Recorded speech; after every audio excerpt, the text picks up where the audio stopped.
Program ini dibuat untuk transformasi budaya dan mempersiapkan organisasi masuk level 4 dalam Reinventing Organization, yang di dalamnya membahas tentang engagement, share value, delight customer, stakeholder balance, culture over strategy, dan empowerment. Menekankan perubahan mindset dan perilaku untuk tumbuh bersama selaras dengan visi transformasi organisasi. Dengan dasar buku What You Do Is Who You Are oleh Ben Horowitz, program ini akan dijalankan dengan 4 fase. Fase 1 membangun fondasi diri dan budaya yang berorientasi pada tindakan. Fase 2 menginspirasi masa depan dan mendorong inovasi. Fase 3 membangun hubungan kuat dan memperkuat orang lain. Dan fase 4 mengelola budaya dengan integritas dan merayakan keberhasilan. Mengemas teori dalam bentuk cerita agar lebih menarik, menjadi dasar pembelajaran untuk mengubah kultur dan budaya organisasi. Program ini diharapkan akan bisa membentuk agen perubahan yang nantinya akan melakukan proses pembelajaran pada tingkat di bawahnya. Program ini akan dipandu oleh Bapak Gatot Widayanto, Professional Strategy and Change Management Expert bersama Kak Dipi Div, dengan mengadaptasi metode pembelajaran inquiry dan brain power yang tidak hanya lebih menyenangkan, namun mampu menciptakan jiwa pembelajar sejati. Terima kasih Pak Gatot, Mbak Divi atas kehadirannya di sini. Jadi memang program offline ini saya minta untuk apa? Bukan untuk mengaudit ya Pak Gatot ya, tapi untuk melihat dampaknya lah. Jadi sehingga mungkin nanti untuk sesi 2 ada perbaikan lagi ya Pak Gatot ya. Jadi tujuannya itu. Tapi saya ingatkan juga sebetulnya program ini bukan program main-main ya, tapi program yang serius ya. Kenapa? Karena seperti yang saya pernah katakan di Rebuan bahwa MHK masuk ke next chapter, bab baru MHK. Nah, bab baru MHK itu seperti apa? Yang saya ungkapkan waktu itu adalah visi kita. Visi kita itu berubah dari menjadi Center of Excellence di bidang teknologi mekanik. Jadi ini menyingkirkan pasal menjadi Center of Excellence dalam memproduksi medical device. Jadi ini sangat berbeda, tentunya memerlukan budaya yang berbeda juga. Jadi what you do is who you are itu, what you do is who you are itu menjadi bagian dari produsen medical device. Ya, jadi sudah jelas ini untuk who you are itu sudah menjadi apa? Menjadi produsen medical device. Nah, apa yang berbeda? Kalau dulu mungkin teknologi mekanik ini baut kendor itu masih boleh. Tapi sekarang itu kalau baut kendor bahkan bayi gosong itu nggak boleh. Ini perbedaan yang mendasar sekali. Jadi maka itu program ini bukan hanya di para manajer GM dan sebagainya, tapi juga sampai ke bawah. Jadi budaya kerja kita betul-betul dirubah dengan tanggung jawab bahwa produk yang kita buat itu betul-betul harus bisa dipertanggungjawabkan sehingga keselamatan dari pengguna itu betul-betul dijaga. Ini yang paling penting, yang paling harus diingat itu. Jadi QCSP pun harus begitu juga ya. Jadi tidak ada toleransi sedikit pun lah untuk itu. Anda toleransi sedikit, bayi kosong. Toleransi sedikit, operasinya gagal. Nah ini beda sekali dengan apa yang kita lakukan selama ini. Kalau baut kurang kendor sedikit, tinggal dipecahkan aja. Ini nggak bisa lagi. Akibatnya bisa langsung fatal. Jadi itu yang perlu saya ingatkan bahwa program ini adalah untuk transformasi budaya, reinventing dengan organization MHK 4.0 khusus untuk transformasi budaya dari budaya teknologi mekanik menjadi budaya medical device. Saya rasa itu Pak Gatot, sambutan dari saya. Tolong diperhatikan ini. Ya, Pak Bun. Oh, sudah cukup. Jadi saya udah lebih cepat lebih baik dong. Oke Pak Bun, sebelum kembali ke Pak duduknya, mohon Pak Bun bisa ngasih satu pertanyaan kepada peserta. nggak usah lah, itu udah banyak pertanyaan dari Nggak makanan. apa-apa Pak. Bapak dari satu pendataan. Nanti kami siapkan door prize Pak. Door prize, ya. Satu orang aja Pak. Silakan Pak Bun.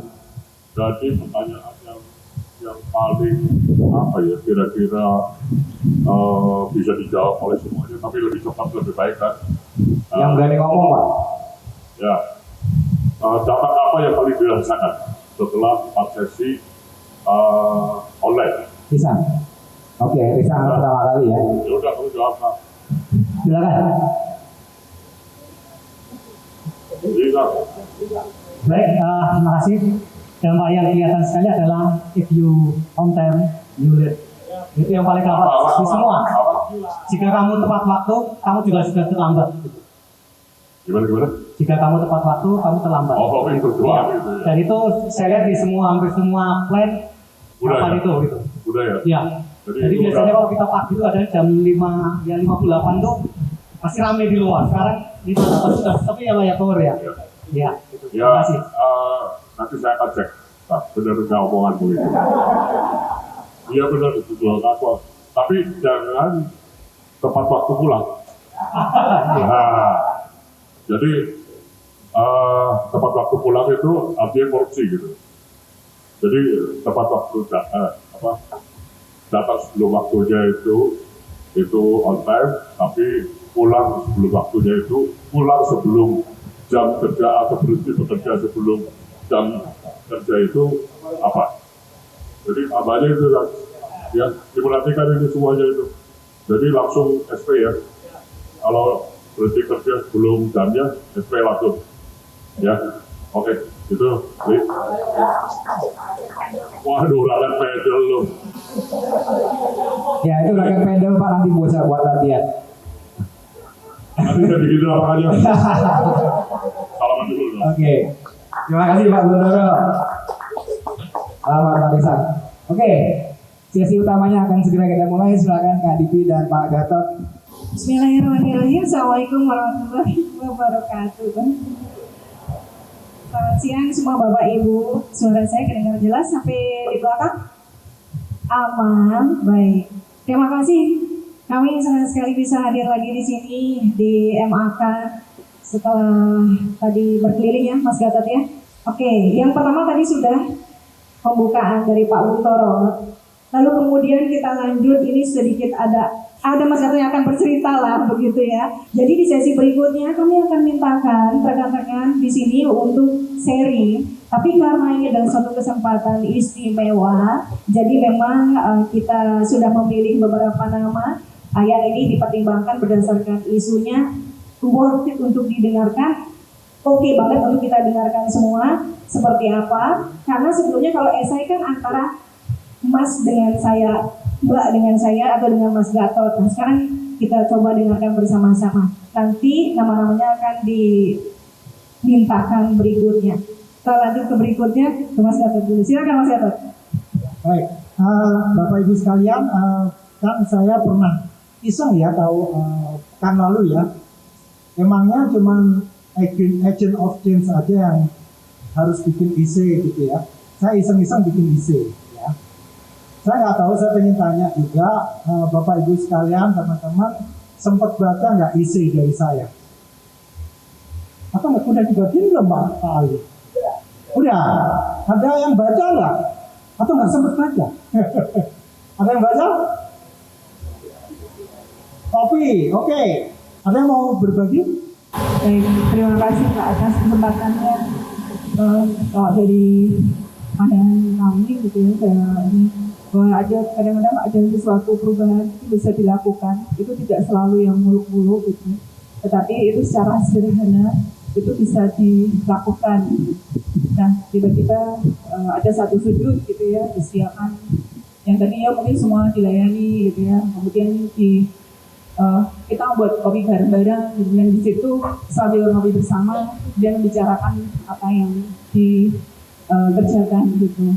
Nah sebetulnya mulai dari pengalaman kami belum sampai tahap kesana gitu Pak, tapi kami upayakan kalau di hari Jumat itu kami itu istilahnya Jumat Berkah gitu, dimana siapapun gitu boleh membawa makanan gitu loh yang untuk bisa dibagi dengan kami.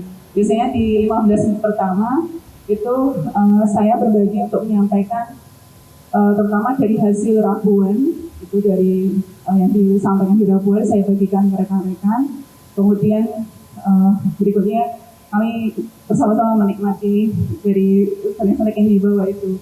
Nah, mungkin ke depannya saya kira ini menjadi hal yang bagus. Memang belum sampai ke yang sedetail itu, seperti disampaikan dalam cerita itu kan bicarakan satu masalah, kemudian langkah solusinya seperti apa gitu. Nah, beberapa cuplikan memang sudah kita lakukan, kadang dengan IT, kadang dengan teman-teman CS dari kasus-kasus berita gitu yang mau disampaikan, karena setiap hari Jumat kemudian kami kan akan rapat kualitas gitu. Jadi saya kira relevan juga gitu dengan kami gitu Pak. Terima kasih. Jadi Bapak Ibu sekalian, sebetulnya saya ingin berbagi aja. Jadi hanya di paragraf itu yang paling penting, bukan berarti paragraf sebelumnya nggak penting, yaitu hanya sekedar menyiapkan kopi di sudut sebuah lantai direksi, lantai 9 atau 8 saya lupa. Yang sengaja nggak saya sebut nama institusinya, itu adalah Bank Mandiri, ya. Zamannya Pak Agus Martowardoyo. Karena saya membantu mulai dari merumuskan tahun 2005-2006 atau 2004-2005.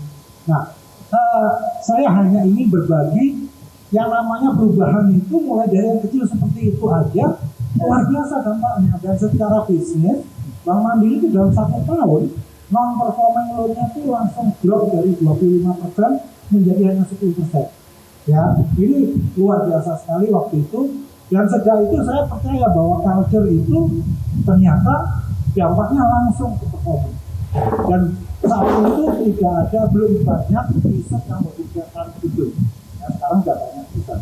Nah, inilah teman-teman Bapak Ibu sekalian, saya ingin mengajak, merangkul kita semua bahwa kalau kita bicara Louverture, terus kemudian kita bicara mengenai Bob Noyce, kita bicara mengenai siapa Maribara gitu, atau yang kompleks-kompleks seperti itu, mungkin kita pusing, ya. Tapi kita ambil mudahnya aja. Apa yang kira-kira misalkan Jumat Berkah tadi, kita bisa terapkan langsung, nggak usah kita mikir yang panjang-panjang. Ini hanya sekedar kopi gitu ya. Dan bisa dibayangkan ya, direktur Bank BUMN terbesar di Indonesia gitu ya, asetnya paling gede, jumlah karyawannya paling gede gitu ya, itu direksinya dia 9 bisa cair hanya gara-gara itu, ya. Dan tentu sosok Pak Agus Martowardoyo itu juga luar biasa karena beliau benar-benar turun ke lapangan, atau istilahnya kita walk the talk ya, yang ada di pelajaran kita. Nah, ini lesson sebelumnya di situ. Nah, 2 paragraf sebelumnya saya cerita mengenai kemajuan kita. Menurut saya, menurut kami berdua, dari cara menjawab, dari cara berinteraksi sudah banyak peningkatan. Bahkan dari segi penulisan isi, ya, itu semakin kesini kami melihat banyak improvement. Ya, tepuk tangan untuk Anda semua ya. Nah, ini terkait dengan kenapa kita mengadakan di sini dan tidak ada PowerPoint. Karena kita pengen belajar dari mana? Amazon ya. Amazon itu nggak ada PowerPoint lagi, itu nggak ada. Bukannya saya mengatakan PowerPoint itu nggak penting, penting. Ya, jadi artinya kita jangan hanya mengandalkan PowerPoint, tapi kita tidak menguasai sebetulnya di belakang PowerPoint itu ada apa. Ya, karena kadang-kala kita perlu ya mempresentasikan produk, ya harus mau nggak mau pakai PowerPoint. Tapi intinya saya, KDP dan saya ini pengen berdialog dengan Bapak Ibu sekalian supaya benar-benar kita ngomong apa adanya dan di situasi alam seperti ini. Artinya ya kalau panas ya alhamdulillah kita nikmati aja. Ya banyak orang yang di sono itu malah panas-panas bawa pikulan gitu ya. Kita masih mending seperti ini sama Pak Ali disiapin apa tuh semprotan gitu ya. Kita masih bisa bersyukur dari situ. Ya, dengan keterbatasan yang ada ini, mari kita bangun interaksi, bukan komunikasi ya, interaksi yang dinamis di antara kita semua. Ya, nah ini nanti menjadi tantangan kita bersama karena ada beberapa isu kritis yang kami olah sehingga kita perlu tindak lanjuti bersama, dan itu kami olah bukan karena kami yang sok tahu, tapi ya karena juga dari isi yang ada ditambah dengan beberapa referensi yang ada di buku What You Do Is Who You Are. Ya, oke, kali ini dari saya itu aja. Kita refleksi dulu sebenarnya tujuannya untuk mengingat kembali selama sesi 1 sampai 4 ini apa saja sih poin-poin yang sudah kita cermati bersama, kita simak bersama, esai-esai lain sebagainya. Tapi kalau misalnya balik lagi ke poin-poin kan udah kita sudah ya. Jadi kami minta untuk ini adalah bentuknya sharing, tadi sudah saya sampaikan. Silakan Pak Ali. Pak Ali ini data aktual ya. Mari Bapak, silakan di sini. Oke. Pertama-tama mungkin terima kasih Kak Diki dan Pak Gatot. Jadi sebenarnya saya kirim esai itu saya usahakan tuh selalu nyambung dari esai 1, 2, 3, 4 itu selalu terkoneksi ya satu dengan yang lainnya. Apa yang saya angkat sebenarnya adalah data. Jadi memang dari data ini harapan saya ada perbaikan yang bisa kita lakukan bersama. Gitu. Jadi dalam esai saya menyebutkan bahwa di tim saya untuk dari awal tahun sebenarnya pada saat saya di Dapuk untuk memimpin Quality Operation Support, itu saya melakukan kerjasama dengan Pak Rahmat di sana untuk mengcompile data-data yang ada di unit kami, di divisi kami. Begitu juga dengan Mas Tohir, saya selalu minta beliau untuk menyusun kompilasi dari hasil QCFP yang dia lakukan. Begitu. Karena tanpa data ini agak sulit untuk berpikir objektif. Nah, hal ini sudah hampir sampai di tahap analisa KDP dan Ibu Bapak semua, karena akhirnya kami memperoleh data baik itu dari data pemeriksaan di incoming, di proses, dan juga di final inspeksi. Nah, harapan saya dari esai-esai yang saya tulis itu, culture shock-nya adalah ya mungkin terkesan akan menimbulkan musuh baru ya, musuh bagi mungkin orang produksi, bagi Pak Srianto, bagi Pak Ristanto. Ya kita akan bermusuhan dengan secara profesional dengan data tersebut, seperti itu. Jadi dengan data harapannya kita maju bersama untuk perbaikan. Demikian Kak Diti. Terima kasih Pak Ali untuk sharingnya. Kita langsung saja. Kedua ini saya minta Pak Tauhid untuk membagikan apa nih judulnya? Tauhid. Data tidak bisa dipercaya. Jadi ya teman-teman, Pak Ali ini di dalam lisenya itu yang di terakhir itu mengenai satu data ya sebelum rapat ya. Nah ini menurut kami menarik. Jadi kita tuh kalau rapat tuh jangan dibebani dengan 10 temuan, 10, aduh capek deh gitu ya. Dengan 1 atau maksimum 3 itu udah cukup. Ya, saya membatasi itu. Bukan berarti yang lain nggak penting. Nah, ditangkap dengan Pak Tauhid, gitu ya. Data kita tuh bepok, gitu. Ya, nah saya pengen tahu gitu bepoknya di mana, dan ya pengen menarik yang disampaikan oleh Pak Tauhid, dan salah satu isi yang menurut saya bagus dari Pak Tauhid. Dari kami, Mas. Ya, terima kasih Pak Gatot dan Kak Dikit. Terima kasih Bapak Ibu semua sekalian.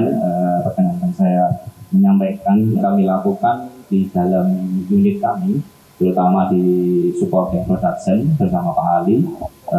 Fungsi kami sebagai PE, fungsi kami sebagai tim QCFP dan OMS Sport. Nah,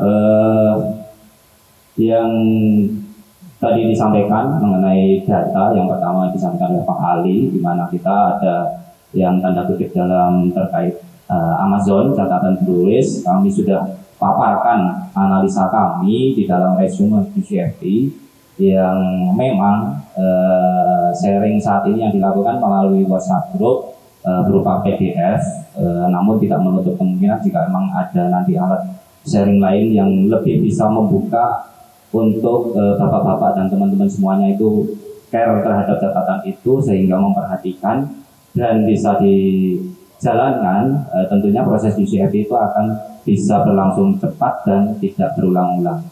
Nah, terus yang disampaikan terkait Kak Diki mengenai sesi yang ketiga kalau nggak salah, transformasi yang saya sampaikan di situ adalah mengenai data dashboard gambar yang kecenderungan memang saya pribadi karena bersama Pak Sam bersama tim Mari sebelumnya itu berusaha menampilkan data dashboard gambar yang akurat, valid dan terpercaya, namun karena keterbatasan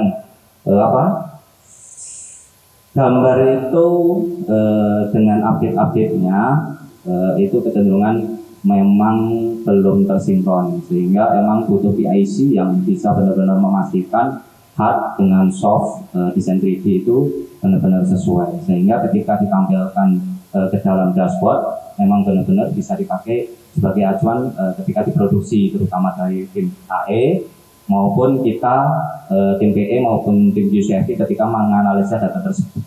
Nah, selama ini yang saya lihat masih ada miss-miss, emang kecenderungan dashboard belum berjalan 100%, masih dalam tahap awal, sehingga emang masih ada menggunakan data hard copy. Yang hard copy ini kemungkinan untuk mempercepat prosesnya tentu belum bisa naik ke dashboard. Nah, ini harapannya nanti emang update-update-nya bisa akurat, sesuai, relevan antara form, antara gambar, terus yang dipakai juga di teman-teman di produksi, sehingga semuanya ketika UCFD bisa berjalan lancar. Tentunya seperti yang saya sampaikan di kualitas, Pak Pur sangat setuju dengan hal itu, bahwasanya UCFD akan lancar jika verifikasi chip atau prototipe komersial itu benar-benar matang, sehingga bugs atau catatan-catatan bisa dioptimalkan ketika prototipe komersial dan ketika UCFD benar-benar hanya sedikit sekali adanya catatan. Sebagai kesimpulan yang menarik dari sesi 1 sampai dengan 4 selama online bagi saya adalah mengenai tadi catatan tertulis Amazon tentunya perlu disinkronkan terkait walk the talk, di mana kebiasaan catatan tertulis itu memang harus diperhatikan supaya bisa konsisten dengan apa yang dikerjakan sama dengan yang dikatakan. Kalau dulu saya pernah dapat ungkapan, saya nggak tahu itu sebelum dia maka atau sesudah dia maka, kerjakan apa yang kamu tulis, tulis apa yang kamu kerjakan. Nah, itu mungkin sinkron juga dengan walk the talk. Kurang lebih seperti itu. Dan poin terakhir adalah mengenai DNA baru.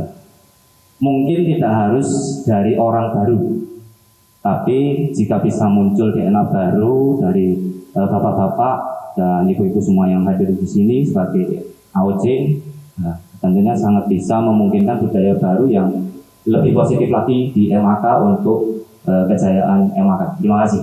Pak Tauhid, Mas Wahid ini menemukan data yang tidak sinkron. What did you do? Apa yang Anda lakukan? Ya, terutama terkait dengan proses UCFD ketika kita menganalisa data yang ada di lapangan, kita cek dengan data yang ada di dashboard, mungkin tidak sesuai, biasanya kita akan pastikan dengan data hard juga yang beredar di lapangan. Jadi tidak hanya data di tim produksi, tidak hanya data dari tim Mari, tapi juga data yang terjadi di lapangan kita korelasikan dengan semua itu, Pak. Sehingga analisanya mungkin seharusnya acuannya gambar, tapi ketika melihat case itu kita cari yang tepat bisa jadi acuan mana. Nah, itu yang kita jadikan patokan untuk penyelesaian. Seberapa yakin Mas Tauhid kalau data ini kita buat cloud gitu ya atau digital gitu akan bisa mengurangi kekurangan data atau ketidakupdatean data?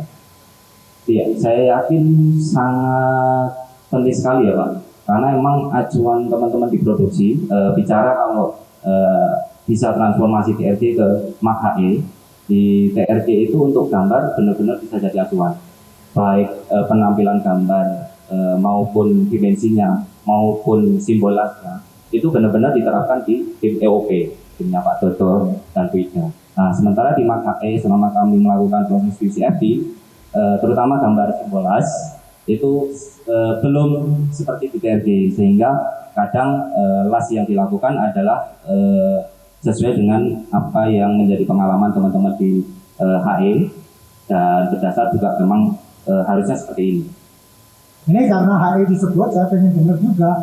Kebayang ya kalau data itu nggak benar, yang saya dengar itu data di yang diterima dari katakanlah vendor atau data dengan data yang diproduksi itu nggak match gitu ya, nggak sama gitu. Nah, ada nggak tanggapan dari teman-teman HE? HE siapa aja? Selain Pak Rizanta, siapa lagi? Pak Danang ya? Oke. Terima kasih Pak Gatot, Pak Tauhid. Yang kita alami di HE yang berhubungan dengan visuality ya, tadi disampaikan oleh Pak Tauhid. Memang dari sisi produksi ini memang perlu adanya perbaikan ya, proses visuality. Karena yang dulu pernah kita sampaikan di meeting waktu itu juga ada Pak Pur ini, yang sampai saat ini belum kita dapat itu dari sekian produk yang di visuality itu finalnya berapa? Sudah final atau belum? Jadi benar-benar proses VCRP itu benar-benar tuntas, Pak. Jadi yang belum kita dapatkan di sini adalah proses VCRP di lantai produksi di unit HE itu kecenderungannya kejar tayang, kepepet.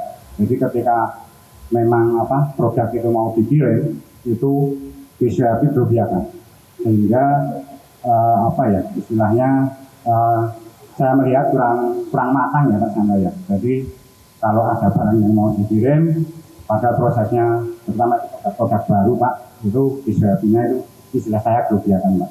Ujung-ujungnya kita sebenarnya belum yakin tentang apa yang barang-barang yang mau kita kirim itu. Karena itu tadi Pak, yang disampaikan Pak Tauhid ya, misalnya di pengelasan itu tadi benar Pak, jadi mungkin secara gambar itu belum semuanya full ya, tentang tanda-tanda atau posisi-posisi yang harus jelas sebelah mana, terus panjangnya seberapa. Ini mungkin sebagian akhir-akhir ini juga sudah ada Pak Pur, tapi mungkin belum semuanya ya Pak. Jadi nanti harapan kita di lantai produksi itu proses di visual itu benar-benar hanya transformasi dari proses awal. Kalau kita pernah bicarakan di waktu meeting itu di prototipe komersial ya, itu benar-benar matang dulu Pak. Jadi visual itu benar-benar transformasi dari transfer dari komersial ke produksinya aja. Jadi tidak ditemukan mayor ya, tapi mungkin cukup final saja. Dari sisi prosesnya, formnya, dan juga proses gambarnya, itu yang kita harapkan. Mungkin itu Pak dari saya. Oke, terima kasih Pak Danang. Gimana Pak Rohi? Terima dengan penjelasannya? Sesuai Pak. Sesuai. Oke. Halo nuhun Pak, silakan duduk. Terima kasih. Kalau boleh nambah sedikit Pak. Oh, boleh. Mengenai coffee maker Pak. Ya, saya nggak baca detail ya Pak, tapi di dalam tim kami kebetulan di support Pak Ali, mungkin istilahnya bukan coffee maker ya, untuk mencairkan suasana di tim kami berusaha bersama-sama, mungkin hanya dengan sekedar maksi, walaupun yang ringan-ringan, kadang juga mungkin ini juga sudah dilakukan di tim MRK maupun tim MKP, refreshing bareng. Nah, tentu saja ini terima kasih buat Ali yang sudah support kami. Terima kasih. Terima kasih Pak Tauhid duet dengan Pak Danang. Betul. Silakan Pak Rizanta, nanti poinnya minta di-sharing untuk disiplin, produksi, dan dampaknya. Oke, sesuai esai. Bapak Ibu yang saya hormati, yang jadi di sharing saya di ISE ya, yang pertama adalah apa tadi Kak Dewi? Disiplin untuk ini ya, produksi ya. Jadi yang saya tuliskan adalah untuk persiapan H-1 ya.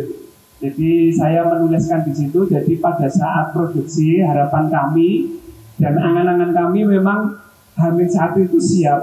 H-1 ini tidak hanya sekedar barangnya saja, produknya, H-1 meliputi dari dokumentasinya, dari alat-alat kerjanya, sistem produksi ataupun flow prosesnya siap, H-1 dari database-nya siap, sehingga saya membayangkan bahwa kalau semuanya siap ini kita bisa akan mengikuti apa yang dilakukan oleh plan EOP yang dilakukan oleh Mr. Satoshi. Sebenarnya kuncinya di situ. Jadi dari pengamatan kami bahwa kesuksesan di TRG masalah menjaga kualitas itu adalah persiapan untuk disiplin.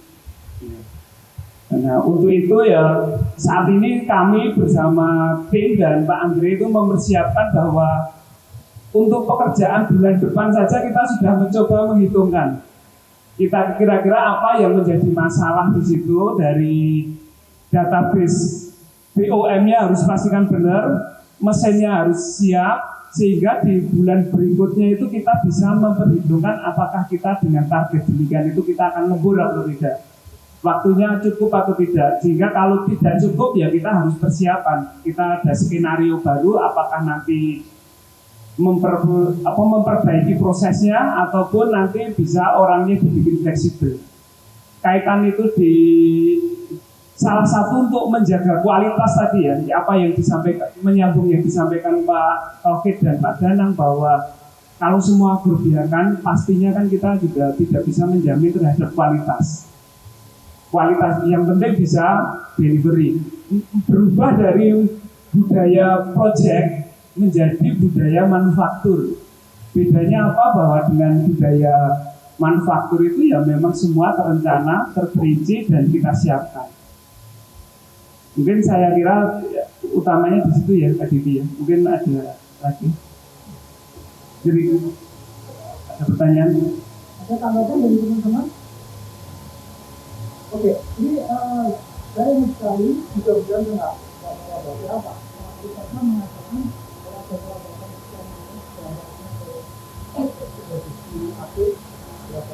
oh iya, iya.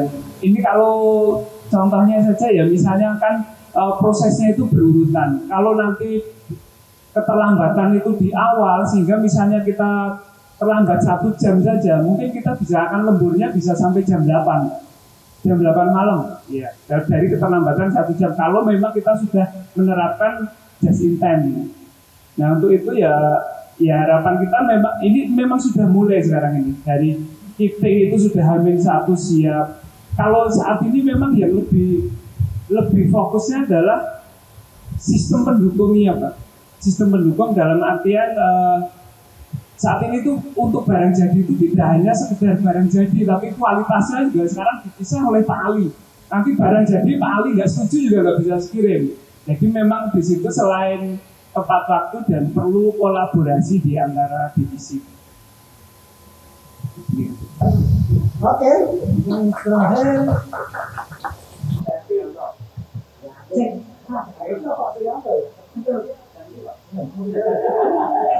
Enak aja. Oke, untuk sementara memang harus Pak Dianto sih. Nanti saya ada komentar kenapa Pak Dianto. Oke, silakan.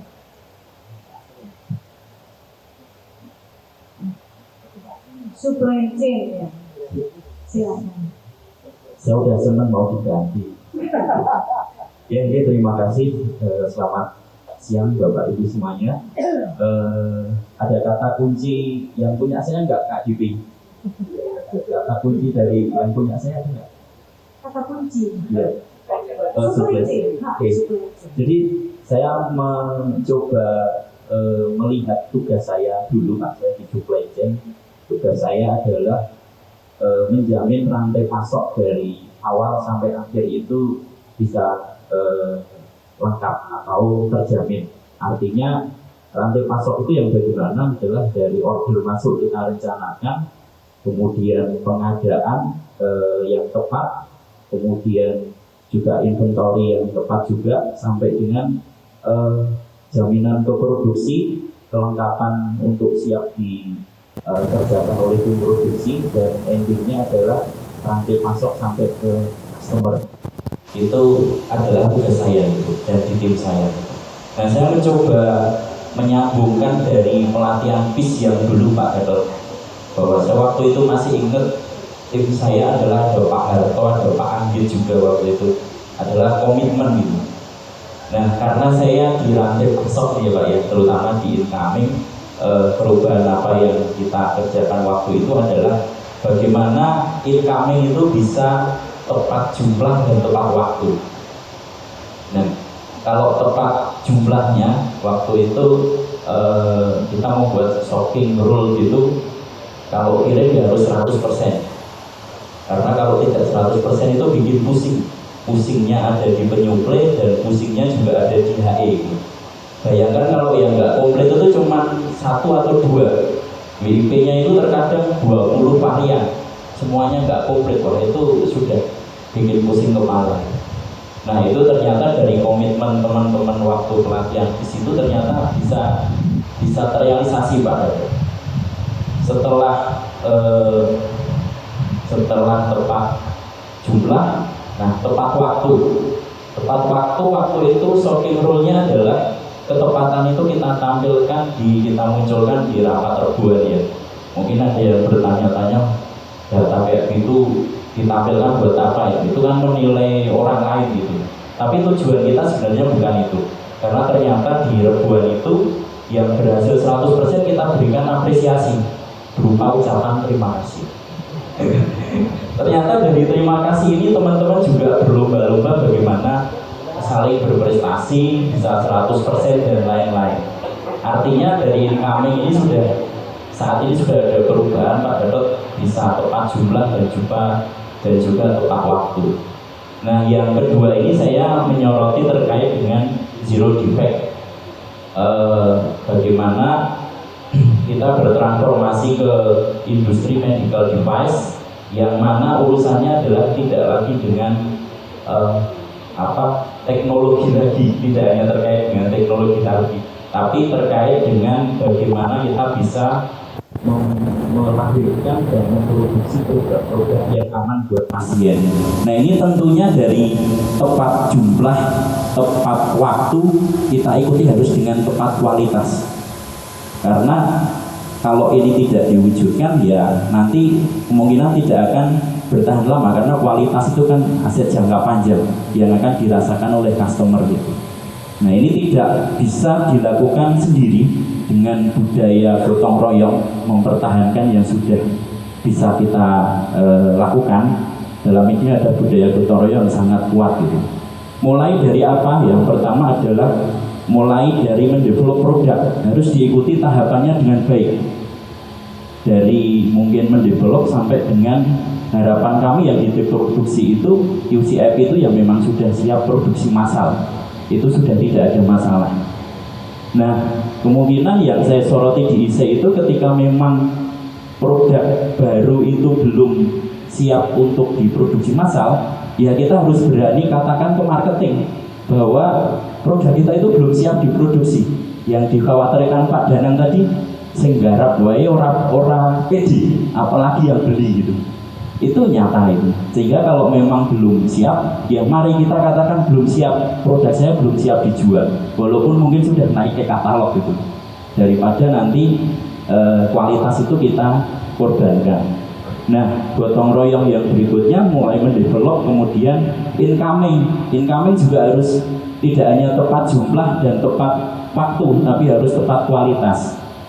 Di 2025 ini Pak Ali sebagai polisinya kualitas gitu, incoming sekarang dikasih tim, kemudian after welding dikasih tim QC, kemudian after painting dikasih tim QC, kemudian final SC juga dikasih tim QC. Padahal saya berharap di sebelum delivery juga ada QC-nya Pak.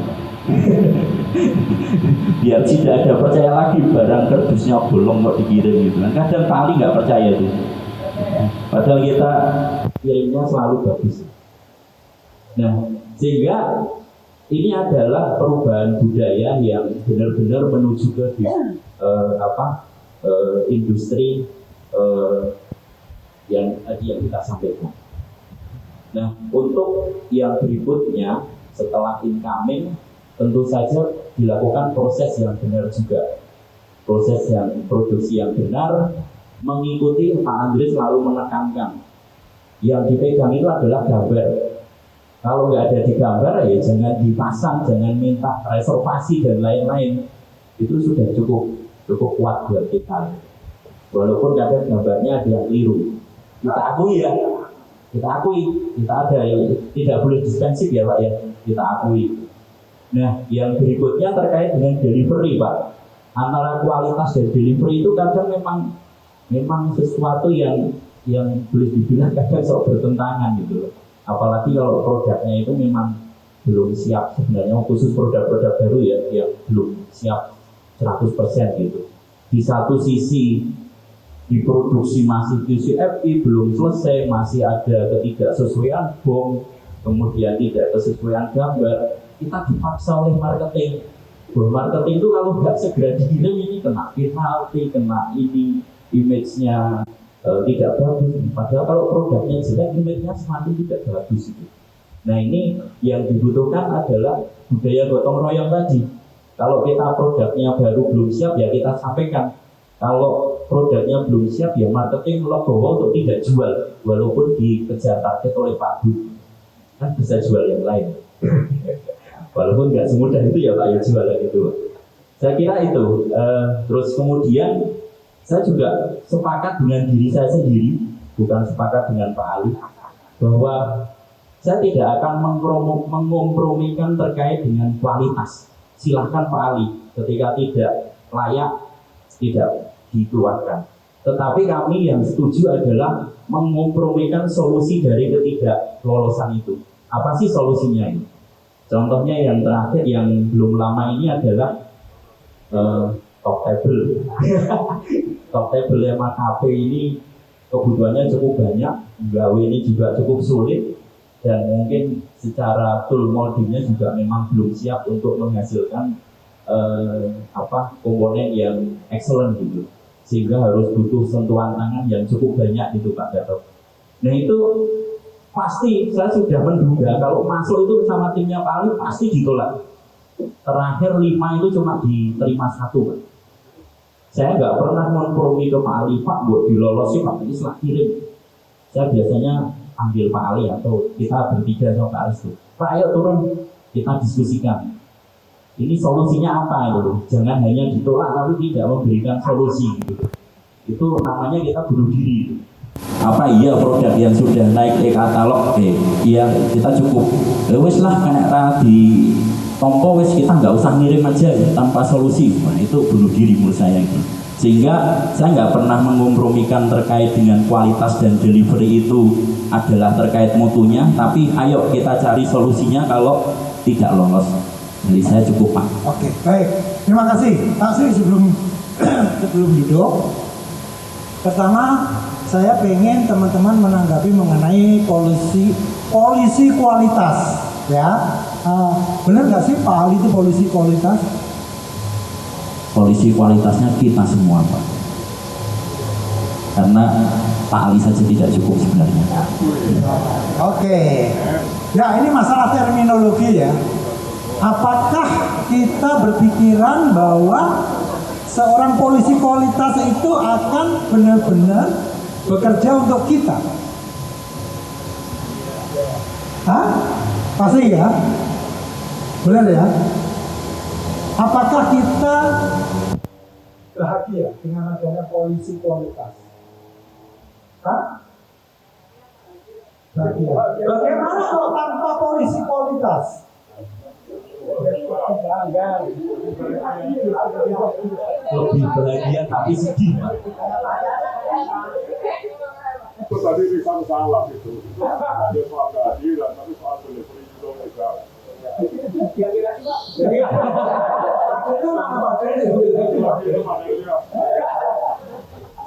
Terima kasih Pak Gatot. Jadi dampak dari kemepetan waktu itu adalah dari ketidakmatangan yang mungkin memang harus segera kita selesaikan produksinya. Kok terkait produk baru gimana Pak?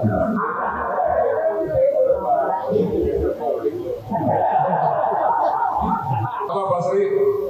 Enggak Pak, kalau produk yang reguler itu kan produk baru tadi kan sudah dijelaskan, Iya. itu prototipe komersil sudah disepakati bahwa sebelum QCFD sudah matang semua di prototipe komersil. Begitu kata Pak Purnomo, betul? Udah beres, ini udah nggak ada masalah. Baru-baru tinggal kita tunggu produk baru yang baru. Siapa? Kemarin kan udah produk baru yang lama. Iya. Kalau kita tunggu, kita udah keluar produk baru yang barunya. Berarti ada catatan ya Pak Dimas, produk baru yang baru. Produk baru yang baru. Oh, ya. Setuju kalau itu Pak. Nah, kalau produk baru yang lama yang udah tayang, kan gitu ya? Iya. Nah, itu beda lagi. Ya memang begitu Pak Pur ya. Gimana tuh ya? Pak Purnomo Pak. Pokoknya Pak Purnomo. Jadi dalam hal ini itu satu kesalahan menyebabkan kesalahan yang lain. Jadi salah perencanaan menyebabkan salah masalah kualitas dan sebagainya. Karena diburu-buru. Ya. Kalau perencanaannya benar, tapi itu salah ditata. Kalau ditata hasilnya tidak ada juga yang bikin perencanaan. Rencana produksi siapa? Saya Pak. Nah, Tim saya. dia salah, dia nyalain diri sendiri. Iya. Jadi ada dia betul-betul itu salah. Iya. Siap Pak. Siap tertuduh Pak. Kebetulan pemaparan yang disampaikan Pak Adi, Pak Santo, Pak Sianto, yang paling menggelitik saya adalah dia dengan kata-kata yang buat saja nggak pede Pak. Berarti yang begini. Tapi di CS ini Makin nggak pede ya. makin nggak pede. Kadang sampai kenyang Pak dimarahin customer. Ini moga-moga dengan adanya polisi kualitas tadi saya menjawab ya Pak Ali ya. Dengan adanya polisi kualitas ya Pak. Semoga setelah ini nanti tidak jadi rumit, tidak hanya untuk Pak Ali dan tim, Pak semuanya. Karena setiap Jumat itu kan bahas masalah, juga tidak dengan kondisi saling ngotot-ngototan. Kadang-kadang kita kemas dengan kondisi ketawa bareng ya Pak ya. Kita menertawakan diri sendiri ya. Kita menertawakan diri sendiri. Nah, setelah ini nanti ya dengan adanya ujian AOD bisa merubah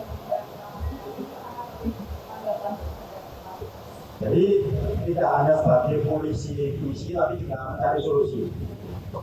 Dari mana juga pusing juga kalau terkait kualitasnya nanti memang harus ketat sekali ya kita akan mencoba ke arah sana dengan apapun caranya gitu. Tapi paling tidak ada solusi ke sana gitu. Jadi jangan sampai kita sudah trial kemarin itu hampir 20 kali ya hubungannya. Trial dulu itu hampir 20 kali tidak ada yang lolos gitu. Jadi kita juga pusing lah solusinya seperti apa gitu. Nah itu yang menjadi pertanyaan kami. Terus untuk yang selanjutnya tadi sebelum dilanjut, Pak Loki ya terkait dengan WA Group. Nah, mohon untuk ketika kita komen di WA Group itu juga dibalas dulu. Kita pernah bikin pantun 4 kali 5 sama dengan 16. 4 harus dibalas. Nah itu baru dibalas Pak. Nah itu mohon untuk apa istilahnya saling keterbukaan nantinya kita dijawab cek dulu kita sudah senang gitu kan. Jadi seperti itu. Terus selanjutnya tadi masih ada satu terkait dengan apa pegangan. Saya setuju dengan Pak Andre, pegangan mata adalah gambar. Gambar itu akan menjadi pegangan mata sangat penting. Karena kita mengolah sekitar 7.000 orang. Kalau kita tidak ada pegangan, ya kita nanti akan di pingpong ke sana ke sini gitu kan. Jadi ketika kita dengan gambar itu adalah menjadi acuan dari MKL. Dan terima kasih sekarang sudah ada aplikasi drawing, walaupun memang masih ada 1-2 yang memang harus dibenahi. Ya saya sangat senang kita bisa cepat terkait dengan akses gambar dan sebagainya. Saya kira itu Pak Gatot, terima kasih. Baik, terima kasih Pak Haryana. Saya rasa nih karena waktu kita langsung ke Kak Dibi untuk merangkum dari apa yang kita bahas plus isi-isi yang kita baca plus tadi kita jalan-jalan ketemu dengan 12 orang. Kalau yang pertama tadi rasionalitas pengorbanan demi mutu. Kedua, krisis kredibilitas kepemimpinan ini muncul banyak di SI. Yang ketiga, resistensi perubahan ketika kita mau melakukan perubahan-perubahan. Oke ya Mas. Yang keempat adalah konsolidasi kuantitatif fase 1.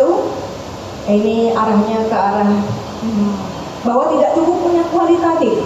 Jadi harus disertai data, target dan lain sebagainya. Kira-kira ini penjelasannya sudah bisa ya dipahami. Arahnya ke kuantitatif. Oke. Nah, hasil dari tadi kita ngobrol dengan beberapa teman-teman dari MAK juga keliling, salah satunya datang langsung ke timnya Pak Arya di sana. Ada beberapa yang menjadi catatan, kalau semuanya nggak cukup waktunya untuk disampaikan. Yang pertama, untuk poin 1 di rasionalitas pengorbanan demi mutu, memang ternyata dari tadi obrolan betul memang terjadi seperti itu, bahwa ketika quality diharapkan untuk bisa maksimum, tapi ternyata berbentrokan dengan harus segera selesai, ya, seperti itu. Dan itu memang disampaikan. Saya singkat-singkat saja ya Bapak Ibu ya. Yang kedua, ini menarik, krisis kredibilitas kepemimpinan. Menariknya kenapa? Karena nggak muncul. Ketika tadi 12 orang ya Mas Gatot, kita 6 itu nggak kelihatan. Nah, tapi nggak kelihatannya saya nggak tahu. Kami nggak tahu. Apakah itu karena nggak enakan? Karena ada salah satu yang diajak ngobrol tuh bolak-balik bilang gini, ini nanti dicatat diomongin sampai mana ya? Ini dicatat sampai mana ya? Saya ditanya bolak-balik itu sampai bingung, sampai ketawa sedikit juga gitu ya. Meskipun Bapak yang bersangkutan ya sambil ketawa juga ngomong ke saya, tapi saya menangkap mungkin ada kekhawatiran bahwa apa yang beliau ceritakan akan membawa dampak tentu pada beliau, nggak enakan semetek. Nah, jadi kita nggak tahu realnya seperti apa, tidak ada kata-kata Bapak A, Ibu B atau apa gitu yang ya kira-kira itu tadi ya. Itu juga jadi PR bagi kami untuk menggali ke depannya Mas Gatot ya. Dan ini kami kembalikan lagi ke Bapak Ibu Mas Mbak semua untuk bisa merefleksikan ke diri sendiri apakah sudah melakukan apa yang dikatakan atau tidak. Yang ketiga, apa lagi ya Mas ya? Mau dibantu, saya takut lupa. Untuk resistensi perubahan, tadi kita dapatnya apa? Gimana Mas? Masih ada suatu keengganan untuk melakukan perubahan. Jadi masih apa ya? Dan kami juga membaca dari IC yang masuk ya. Memang salah satu tantangannya adalah resistensi terhadap perubahan. Ya. Nah dari tadi kita bicara juga ada beberapa yang mengatakan itu. Jadi masih nyaman dengan apa yang sudah dilakukan saat ini. Gitu ya. Jadi keinginan untuk perubahannya masih perlu digenjot lagi. Oke, dan terakhir konsolidasi kuantitatif fase 1. Silakan Mas Gatot. Ya, maksudnya di sini adalah bagaimana kita sekarang membangun kembali ke yang tadi dikatakan Pak Ali dengan data dan kemudian diperkuat dengan Pak Taufik tadi, bahwa yang namanya data itu harus kita pegang sebagai sesuatu yang benar-benar kita hayati dan kita jalankan. Jadi artinya di sini kalau kita bicara quality misalkan defect rate ya, kita menghitung nggak defect rate? Saya yakin teman Bapak Ibu sekalian menghitung. Kemudian MCR itu kita hitung nggak dalam setiap bulan itu berapa MCR? Mungkin perlu dikategorikan, mungkin juga saya asumsikan sudah dilakukan. Kemudian carry over saya kurang begitu tahu. Carry over itu apa? Ada yang bisa jawab? Alhamdulillah. Apa itu masalah apa? Karena ketika kita kirim datanya minggu 31 masuk di 32. Oh, delay. Oke, delay. Oke. Yang terakhir ini singkatan CSAT. Apa itu? Kalian tahu nggak? Ini juga dari IC. Gak ada yang tahu. Kalau nggak ada yang tahu, apa kita jalan aja. Nggak ada yang tahu. Apa tahu nggak? Tahu Pak. Oke, artinya apa? Karena sifatnya di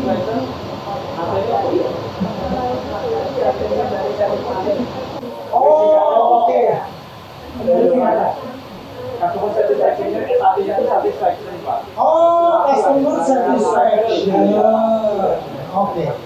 Oke, menurut saya bagus ya. Nah, saya nggak tahu ini customer satisfaction kita ukur ya. Berapa persen sekarang kita? IP-nya kayak 2,6 jadi 2,6 juta, kita akan dikatakan 3,2 ya. Jadi kita skalanya 1 sampai 4. 3,2. Oke.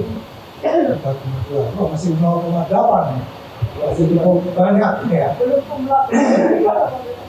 Oke, kalau saya kembalikan ke Bapak Ibu sekalian, kalau mau diukur ya, kita mau mengukur apa sih dari sisi kualitas? 2 atau 3 ukuran. Kalau nggak bisa dijawab nggak apa-apa, berarti bagian dari workshop nanti ya. Karena setelah ini kita akan bekerja berdasarkan kelompok ya. Ya, Memenuhi keinginan pelanggan. oke. Apakah cukup dengan customer satisfaction? 3,2 tadi, 3,2 satisfied dari skor 4. Itu kalau pakai Grab atau Gojek kan juga ada 5 bintang ya Pak. Ya.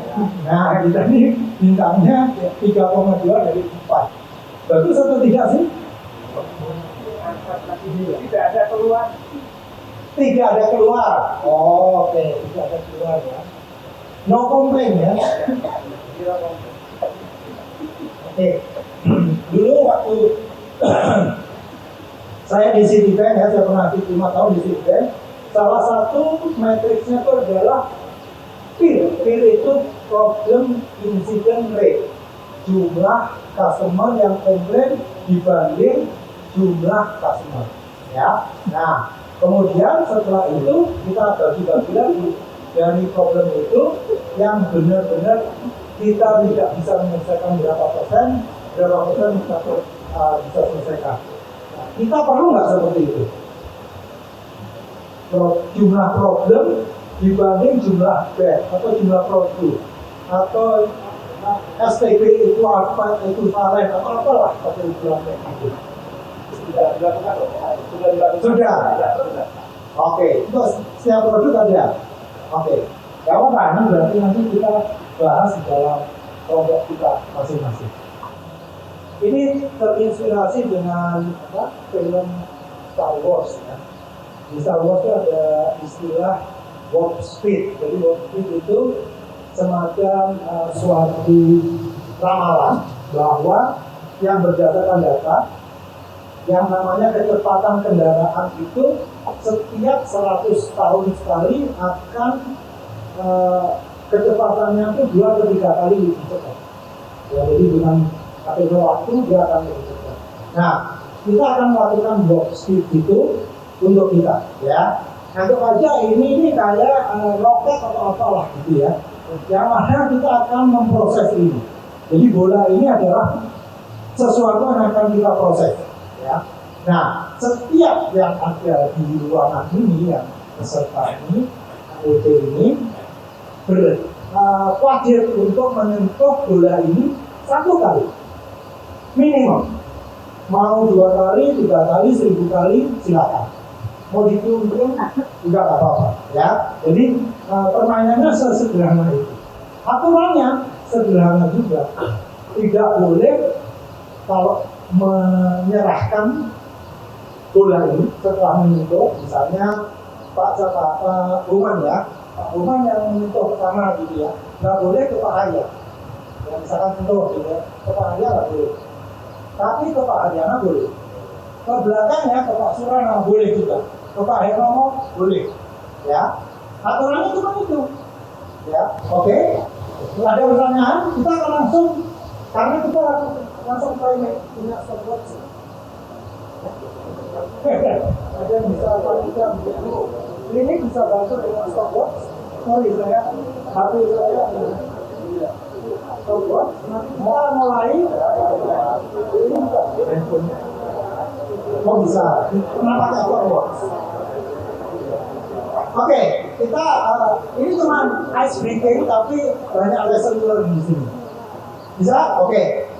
Siapa yang mau mulai duluan? Di situ nanti semuanya akan menyentuh bola ini. Siapa yang mulai duluan? Pak Niki aja yang di tengah, biar enak ya. Oke, siap ya? 1, 2, 3, Pak Niki, silakan. Nggak boleh Pak, saya. Ayo cepat. Anggap aja ini kita lagi produksi ini. Baik, produksi inkubator ini. Ayo cepat.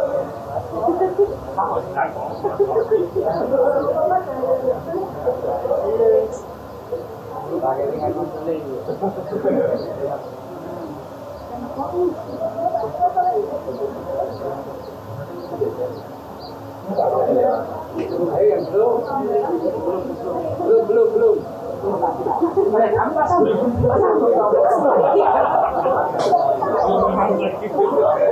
Udah semua? Masih berapa detik? Belum.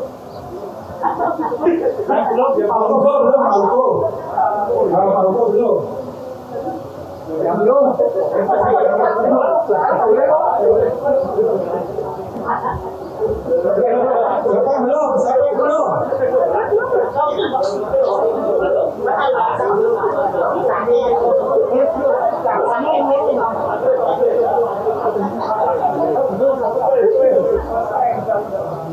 Kalian?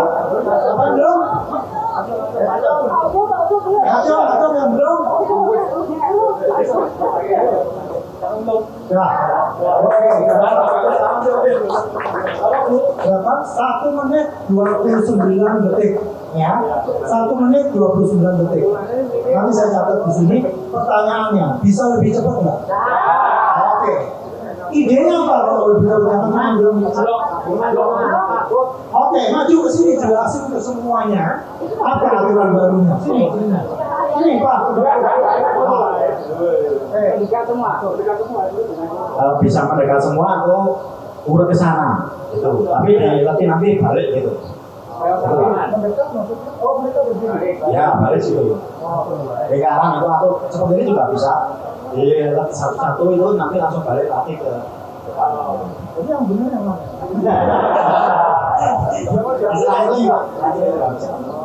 Urut bersih. Urut bersih. Setuju atau gimana? Itu kalau di urut di wajah.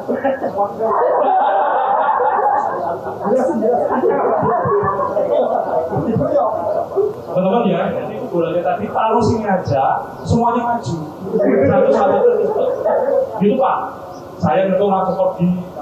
Saya pasti lebih cepat dari 1 menit. Iya. Berapa detik? Oke, Pak Pur mengusulkan ditaruh sini, kita gantian. Oke, ada yang setuju? Atau semua setuju? Atau semua tidak setuju?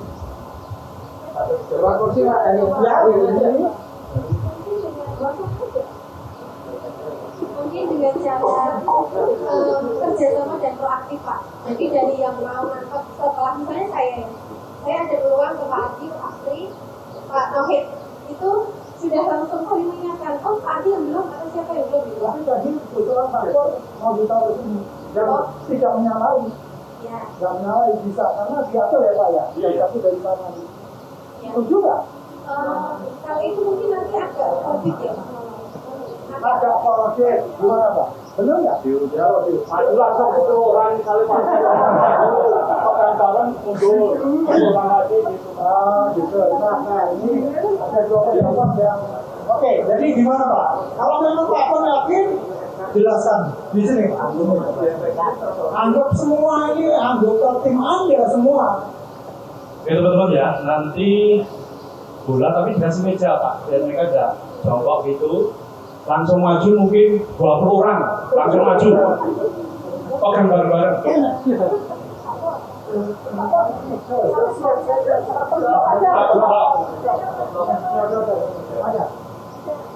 Oh, ada meja ternyata. Oke. Ya, ya. Udah mendekat dulu semuanya. Udah tau Pak, kita sudah mendekat nanti. Mana bolanya lagi ya?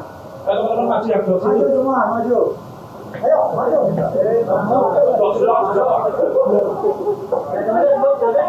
sebanyak-banyaknya misalnya yang masih cukup kan goblok juga tidak apa-apa. Goblok tidak apa-apa, goblok masih cukup ini goblok.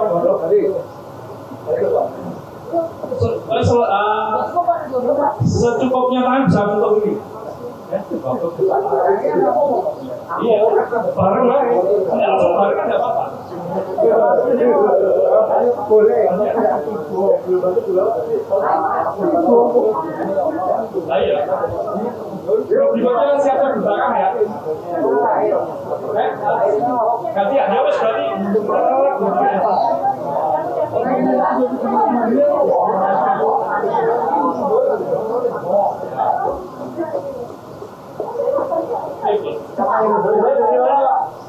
Siapa yang terakhir nanti kita tetap sana. Setiap orang menyentuh minimum satu kali. Oke, 1, 2, 3. Yang lainnya juga sama ya. Langsung, nyusul, berikut ya. Ya.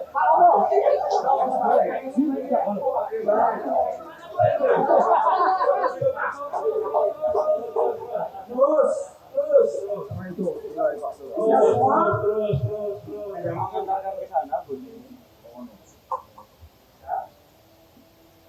Ya, selesai. 29 detik. Oke. 29 detik ya. Oke, ini improvement yang luar biasa ya. Dari 129 menjadi 29 detik. Ada yang ingin berkomentar mengenai pembelajaran dari permainan sederhana ini? Ya. Terima kasih Pak Gatot. Mungkin saya tidak bertanya Pak, tadi aturan awal Pak Gatot itu kan saya harus gantian dengan melewati satu ini ya. Tadi di situ jadi bersama-sama ada yang nyentuh dikit-dikit gitu. Itu apakah terkait aturan boleh dirubah? Terima kasih Pak. Saya tanya malaikat dulu ya. Ya. Soalnya saya nggak tahu lagi tadi. Yang mana udah benar, saya nggak tahu gitu. Tapi pertanyaannya valid, nanti saya jawab. Ada yang lain? Ada yang lain mau berkomentar? Terima kasih ya Pak Bonan. Ada yang mau komentar ya? Iya. Apa Mbak? Ya. Untuk yang metode bola di atas meja, timernya tadi sepertinya orang-orang sudah berdiri dulu di situ baru stopwatchnya jalan gitu. Jadi tidak mungkin, harusnya masih posisi duduk, kemudian di timer, kemudian baru maju. Itu mungkin Pak, komentar saja. Oke. Terima kasih. Oke, kita lanjut. Tadi yang dipersiapkan kan baru lingkaran pertama ya Pak, grup pertama mungkin lancar menyentuh, tapi ketika bergantian dengan selanjutnya seperti tadi yang saya sampaikan, kalau misalnya tadi agak banyak orang lagi mungkin lebih proses lagi gitu Pak, jadi mungkin tidak teratur, jadi tidak teratur. Baik, terima kasih ya Bapak Ibu sekalian. Terima kasih Pak Pur, karena memang sebetulnya lesson learned-nya adalah kita harus mencoba challenge semua hal yang memang bisa mencoba membawa kita ke perubahan yang mendasar. Ya, jadi begitu Pak Pur bilang kita taruh aja, saya tadi nggak berpikir bahwa tanggungnya itu di atas, saya pikir di bawah juga, tapi ternyata Pak Pur bilang di atas saja Pak, biar orang tidak jongkok. Nah, kan keren. Nah, kenapa ini sering saya gunakan? Karena ini merupakan cerminan dari sebuah organisasi. Ada loh yang sampai diulang 3 kali tidak mau berdiri, maunya duduk. Ya, akhirnya salah satu peserta mengatakan bahwa iya Pak, kita di sini dia jabatan. Ya, sekali duduk di jabatan itu nggak mau Pak diganti. Saya juga kaget kan ngomong dia. Ya, nah ini sebenarnya apresiasi untuk Anda semua bahwa belum apa-apa kita udah mikirin out of the box atau there is no box ya. Udah, pokoknya mungkin selang-seling. masalah tadi Pak Ariana bahwa itu boleh enggak, sebetulnya ini karena tempatnya seperti ini ya. Kalau tempatnya luas ya, saya yakin teman-teman pinter. Sini baris, sini baris. Oh, udah beres gitu loh. Jadi secara pertanyaan saya setuju dengan komentar ya, tadi namanya maupun ini maupun Pak Boman. Tapi secara konsep saya sudah senang sekali bahwa sudah ada melakukan perubahan yang radikal. Ya, nah ini yang sebetulnya esensinya seperti saya katakan. Kami coba berdiskusi dari sesi 1 sampai dengan 4 ya. Nah, sekarang kita masuk ke sesi selanjutnya ya. Nah, kita sekarang akan ngomongin seriusnya. Nah, seriusnya, bukan yang tadi nggak serius, lebih serius. Yang tolong lebih seriusnya ini jangan omong-omong, tapi memang benar-benar kita akan lakukan. Kita akan bekerja secara kelompok. Saya nggak tahu komposisi Anda ini, karena 40 orang kalau dibagi 4 kelompok ya, satu kelompok sekitar 10 orang. 10 orang sebetulnya tidak efektif, tapi tantangan bagi kita bagaimana dengan 10 orang itu kita menjadi kelompok yang efektif ya. Karena yang saya tahu ini siapa yang nggak lagi selain Pak Alangga? Oh, Septi, Langgar, satu lagi 2 ya. Berarti itu jumlahnya total 47. Mereka nggak kelihatan ya. Oke.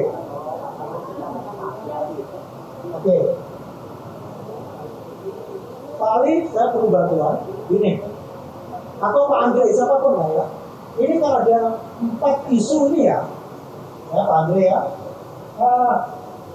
Menurut bapak-bapak ini, mau kita langsung bagi aja siapa yang kelompok 1, siapa kelompok 2, atau kita secara random aja? Itu, kan? Gimana?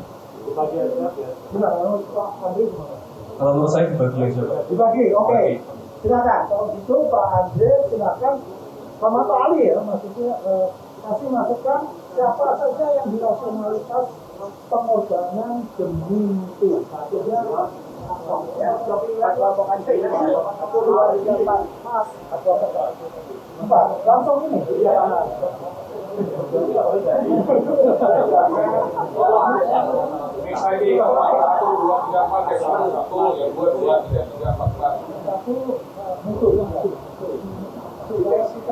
Hitung aja ya. Masing-masing satu dari situ dari yang lain.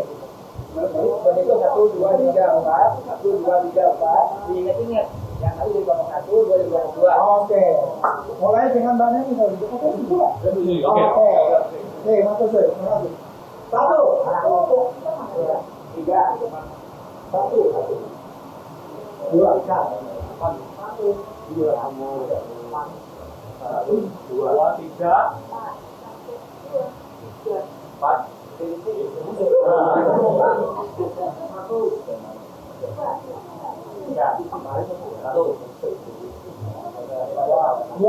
satu dulu. 1, 2, 3, 4. 1, 2, 3, 4. 1, 2, 3, 4. Oke, 2. Ingat ya. 2. Oke. Ingat ya. Yang sudah disebut tadi menjadi kelompoknya dan silakan mengambil posisi, misalnya nggak tahu sana kelompok 1. Oke, sebetulnya mau diskusi di sini atau mau diskusi di mana nggak apa-apa ya. Misalnya sulit ya di sini. Tapi kalau atau di sana boleh ya. Kita bikin santai aja. Tolong diingat kelompok 1 mengenai bagaimana kita dikejar-kejar delivery ya, tapi kita nggak mau dikejar delivery, makanya kata-katanya pengorbanan ya, karena berat loh kita ini untuk katakanlah mengatakan ke marketing, mengatakan ke Pak Bintoro bahwa nggak bisa Pak, karena kualitasnya nggak lolos, nggak gampang ya, benar, nggak gampang, tapi kebayang ya kalau itu lolos, wah kita yang belum nantinya. Oke, yang kedua adalah krisis kredibilitas kepemimpinan. Walk the talk-nya, benar nggak kita ini tidak walk the talk? Ya, nggak hanya walk the talk aja. Misalnya kita ngomong bahwa kita ini tepat waktu, tapi ternyata kalau rapat memulainya telat, 4 menit, 5 menit, ya. Yang ketiga, bagaimana mengatasi resistensi perubahan? Ya, nggak gampang loh ini resistensi perubahan. Yang terakhir adalah bagaimana merumuskan kuantitatif dari apa yang kita lakukan. Siapa yang memulai dulu? Kelompok berapa? Satu. Bu Ida udah pengen banget bicara. Diskusi dan interaksi di grup 1. Jadi grup kami mendapatkan topik yang cukup menggelitik, yaitu rasionalitas pengorbanan demi mutu. Sebenarnya sudah sering kita alami, gimana caranya kirim, bagaimana caranya mengcover penelitian marketing, walaupun kadang-kadang mutu yang sebenarnya tidak boleh itu dipoles. Jadi definisi dari rasionalitas pengorbanan demi mutu ini menurut kami adalah suatu pemikiran logis bahwa untuk mencapai mutu yang baik diperlukan pengorbanan tertentu. Contohnya biaya, waktu, tenaga, serta kenyamanan. Kemudian nanti berikutnya ini ada permasalahan dan solusi yang disampaikan oleh rekan kami di kelompok 1. Silakan Bu Fitri. Selamat siang Pak Gatot dan rekan-rekan semuanya. Dari permasalahan yang pertama, kami mencoba mencari akar masalah atau latar belakang dari topik ini ya Pak ya. Yang pertama terkait dengan keterbatasan sumber daya, baik itu SDM, sarana prasarana maupun waktu, serta kevalitan data.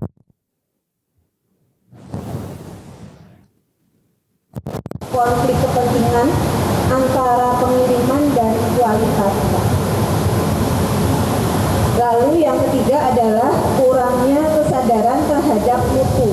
Jadi awareness dari masing-masing lain gitu ya Pak ya, mulai dari penerimaan barang sampai dengan pengiriman barang gitu Pak.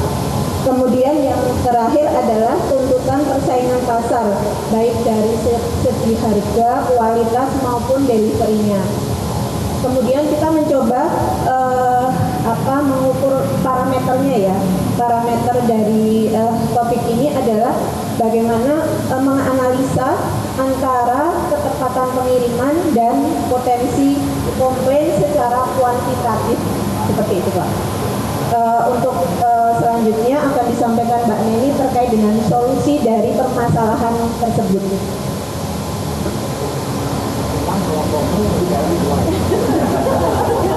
Kita Charles Angel Pak.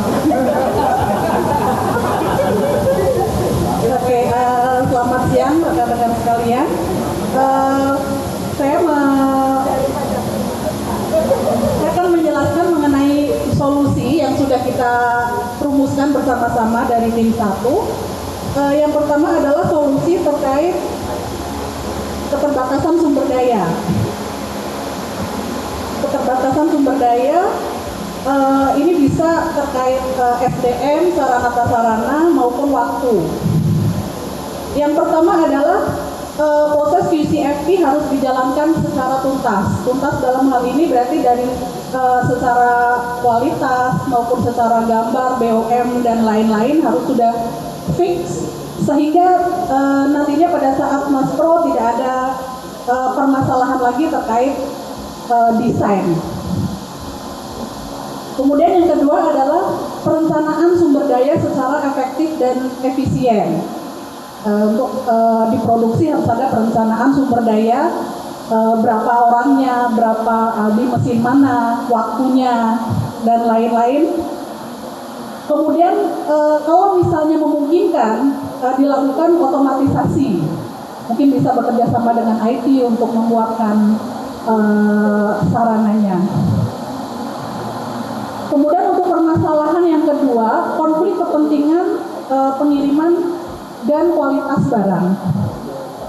Solusinya adalah kita harus memposisikan diri sebagai customer. Kita harus melihat dari point of view customer. Apa sih yang diharapkan customer terhadap barang yang dibeli atau terhadap pesanan yang dibuat gitu ya. Berarti kan datang tepat waktu, quality yang bagus dan lain-lain. Sehingga kita di produksi juga harus bagaimana memenuhi harapan customer tersebut. Kemudian yang kedua adalah melakukan perencanaan kesiapan H-3. Kalau tadi Pak Aris H-1 ternyata dirasa kurang, jadi kita perpanjang menjadi H-3. Supaya cukup waktu dan untuk memastikan kualitas juga sudah didapatkan secara maksimal. Jadi kalau misalnya ada rework, berarti ada proses tambahan lagi, sehingga di H-3 ini diharapkan sampai dengan barang dikirim tidak melampaui dari permintaan dari konsumen. Kemudian untuk permasalahan ketiga, kurangnya kesadaran terhadap mutu. Mungkin ini perlu dilakukan training atau pelatihan terkait quality awareness. Kita harus menanamkan pada masing-masing insan MAK kalau kualitas itu sesuatu yang penting. Jika kita memproduksi barang yang tidak berkualitas atau cacat, defect dan segala macamnya, akan timbul biaya nantinya. Kemudian untuk permasalahan yang keempat, tuntutan persaingan pasar.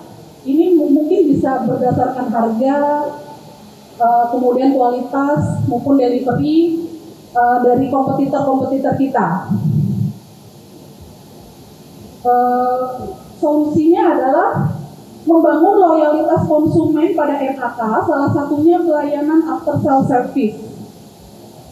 Kemudian yang kedua adalah kita juga harus membangun brand pada saat customer visit atau pada saat ada kunjungan pelanggan. Jadi kita harus menampilkan MAK yang bagus, bahwa produk MAK diproduksi dengan kualitas yang bagus, dengan karyawan yang terampil dan segalanya, sehingga tertanam pada konsumen kalau produk MAK juga bagus.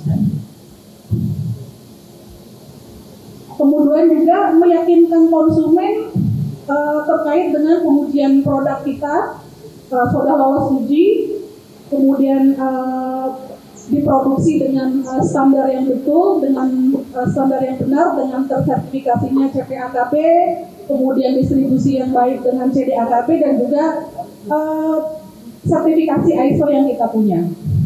Mungkin itu Pak dari kelompok 1. Terima kasih. Alex, ada komentar dari kelompok lain?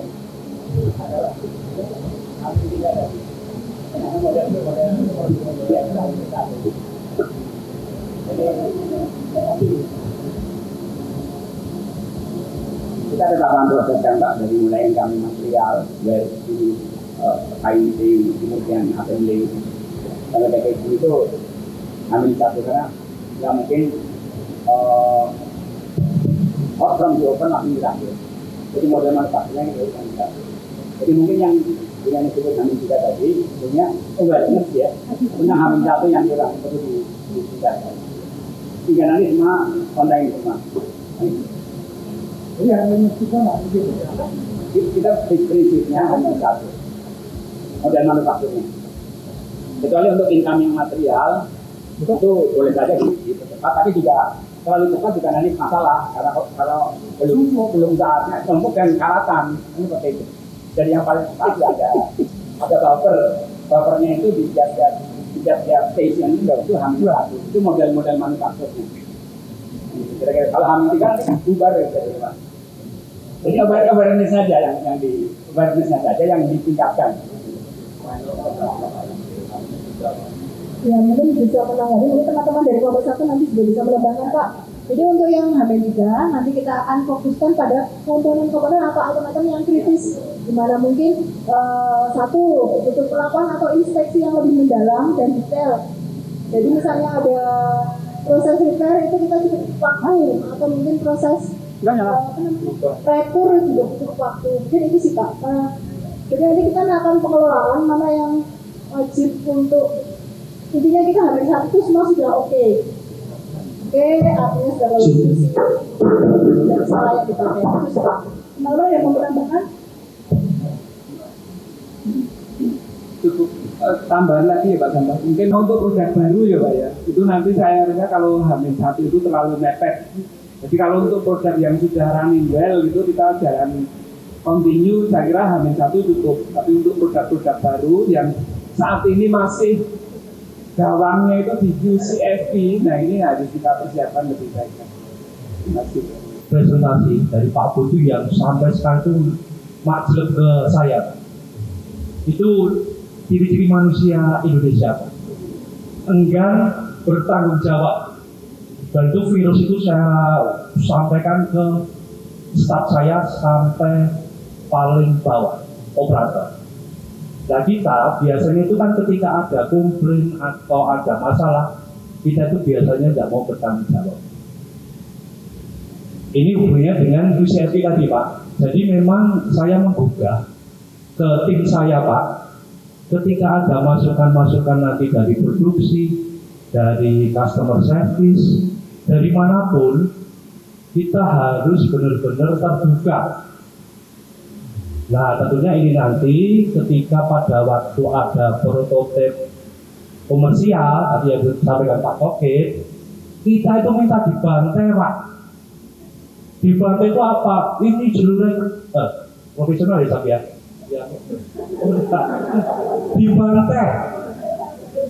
Dibantai Pak. Jangan sampai nanti seketika UCFP, wah Pak ini tidak sesuai, itu tidak sesuai. Nah jadi telat. Jadi pada waktu prototip itu, ketika kita sudah menyampaikan ke produksi yang datang, itu orang yang punya kepentingan. Jadi misalnya saya mau prototip komersial atau misalnya meja operasi ya, yang datang itu ya orang-orang meja operasi. Jangan ala kadarnya, oh pas ada target kiriman dan dikirim orang yang tidak ada hubungannya dengan meja operasi. Itu dampaknya nanti luar biasa. Ketika UCFP, masalah-masalah yang tidak muncul itu akan muncul. Nah pesan kami ke teman-teman yang lain ya, produksi juga, tolong kami dibantai. Ketika jadi ramai di depan dulu, supaya ketika UCFP tidak ada masalah. Itu ya Pak ya. Kemudian yang kedua, yang itu ke MKL. Nah kita itu kadang-kadang bikin gambar. Saya tuh pengennya itu kualitas the best gitu Pak, kualitas di produk kita. Jadi pesan saya dua Pak, ketika proyek kami minta dibantai, dan tadi ketika ada gambar agak sulit sedikit, tolong benar-benar kami, karena kami punya tujuan di gambar itu. Terima kasih Pak. Ini karena waktu ya dari jam 41, jadi makasih Pak Pur, dan menurut saya ini perlu jadi catatan kita semua.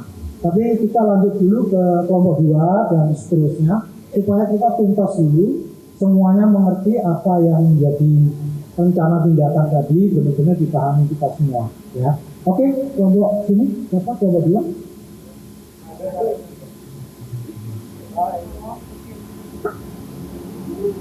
Kita juga kalah,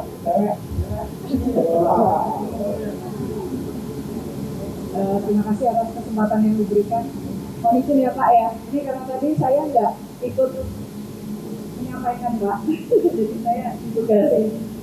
Untuk tugas kami di kelompok 2 terkait dengan krisis kredibilitas kepemimpinan. Tadi sudah banyak diskusi bersama Bapak dan Ibu-ibu yang senior dari saya, kemudian saya simpulkan sebagai berikut, bahwasanya untuk peran seorang pemimpin, yang pertama adalah harus bisa memberikan contoh terlebih dahulu. Kalau dari penting ya Pak ya, sebagai seorang pemimpin. Kemudian yang kedua terkait dengan sistem. Sistem harus dibangun untuk membantu membangun kredibilitas orang tersebut. Yang ketiga, pemimpin harus paham dengan deadline-nya, paham alurnya, supaya tujuan yang ditetapkan tercapai.